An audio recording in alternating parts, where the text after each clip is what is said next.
Hey folks, welcome back to Marco Finance, your go-to source for straight talk on precious metals and smart investing. If you're a silver stacker watching this in early 2026, with prices dipping back toward that $80 mark after that wild ride up to $120 just last month, you're probably thinking the biggest threat to your stack right now is another price crash. But hold on, I'm about to hit you with a shocking truth that could change how you view your entire portfolio. The real danger lurking in the silver market this year isn't the spot price tumbling. It's something far more insidious that could leave physical holders scrambling and paper traders wiped out. Stick with me, because in the next few minutes, I'll break down why the coming 48 to 72 hours could be a make or break window for repositioning your holdings before volatility explodes again.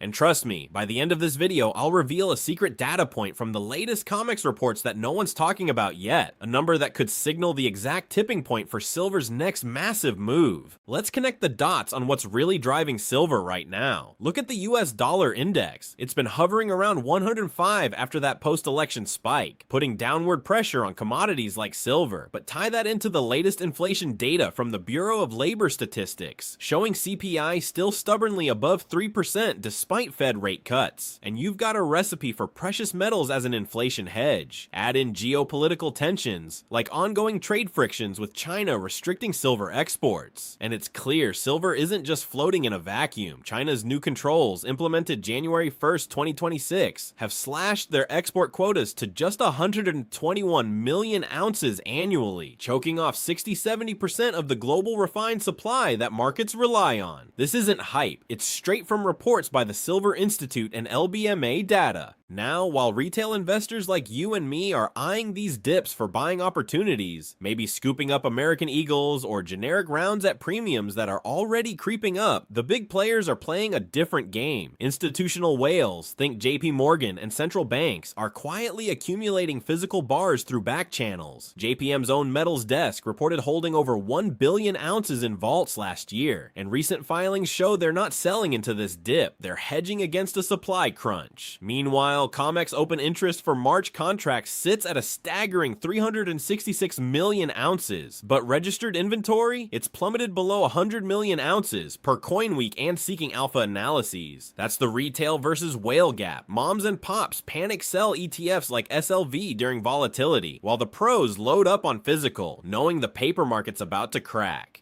Diving deeper into the fundamentals, let's unpack the supply-demand imbalance that's been building for years. The Silver Institute's latest forecast for 2026 projects a sixth consecutive annual deficit, total supply falling short of demand by at least 67 million ounces, with some estimates from Sprott and HSBC pushing it toward 200 million. On the supply side, global mine production hit 819.7 million ounces in 2024, but 2025 disruptions from strikes in Peru and Mexico, major producers accounting for 25% of output, have carried over, with output expected to flatline or dip 2 to 3% this year due to higher energy costs and ore grade declines. Recycling, which makes up about 20% of supply, is up slightly thanks to higher prices incentivizing scrap returns, but it's not enough to bridge the gap. Now, demand, that's where things get explosive.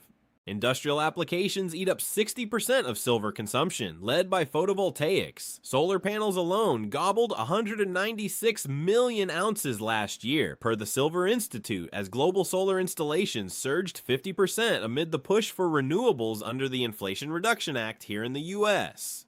EVs are another beast. Each electric vehicle uses 25 to 50 grams of silver in components like batteries and wiring. And with Tesla and Ford ramping production to meet 2030 mandates, that's projected to add 50 million ounces to demand by year end. Throw in AI data centers, Nvidia's chips and servers require silver for conductivity, and you've got a trifecta of tech-driven hunger that's outpacing supply. But here's the plot twist. You might think this deficit screams bullish for prices, but there's a hidden trap in the COMEX warehouses that's catching stackers off guard. Registered stocks. The silver actually available for immediate delivery dropped 26% in a single week late last year, from 170 million ounces down to levels that now strain the system. Eligible stocks held by banks and ETFs can't just magically convert without paperwork delays, and with lease rates spiking to 8% per LBMA reports, it's signaling a physical squeeze that's decoupling paper prices from reality.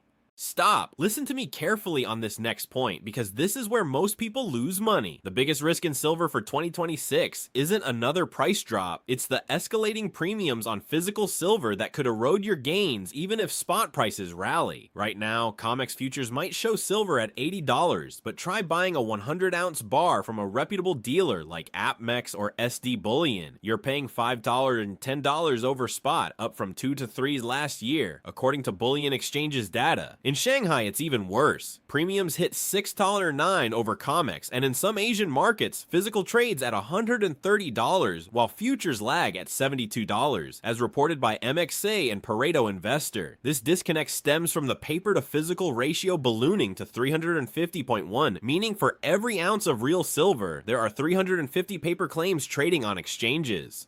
If more investors stand for delivery, like we saw in January with 33.45 million ounces withdrawn in 7 days, inventories drain faster, forcing dealers to hike premiums to cover logistics and scarcity. Geopolitical risks amplify this. US tariffs on silver as a critical mineral per USGS listings could add 10-25% duties on imports, pushing domestic premiums higher. And don't forget substitution threats. JP Morgan warns that high prices might accelerate silver-free tech and solar, like cadmium telluride panels, potentially slashing demand by 20-30% over the next quarters if adoption spreads. Remember folks, this is all for educational purposes only. I'm sharing insights based on public data to help you think critically about your investments. Always consult a financial advisor and do your own due diligence before making any moves. Past performance doesn't predict future results. Shifting to market psychology, let's balance the bull and bear cases realistically. In the best case scenario, if industrial demand holds strong, solar installations hit $500 globally as forecasted by the IEA, EVs reach 30 million units sold per Bloomberg NEF, and geopolitical tensions ease without full-blown trade wars, silver could rebound to 100 plus by mid-year. Supply deficits would force more recycling and new mine projects online, but with lead times of 5 to 10 years for mines, short-term tightness supports higher prices. On the bear side, if substitution kicks in faster, cadmium tech already powers 10% of US solar arrays, per PV Magazine, and volatility triggers speculative unwinding, we could see a sharp pullback to $50, as JP Morgan's Kalanovich cautions. Meme traders piling in via apps like Robinhood amplify swings, but institutional shorts, 212 million ounces per CFTC data, could cover en masse, spiking volatility to 78% implied levels, higher than January's peak. The reality?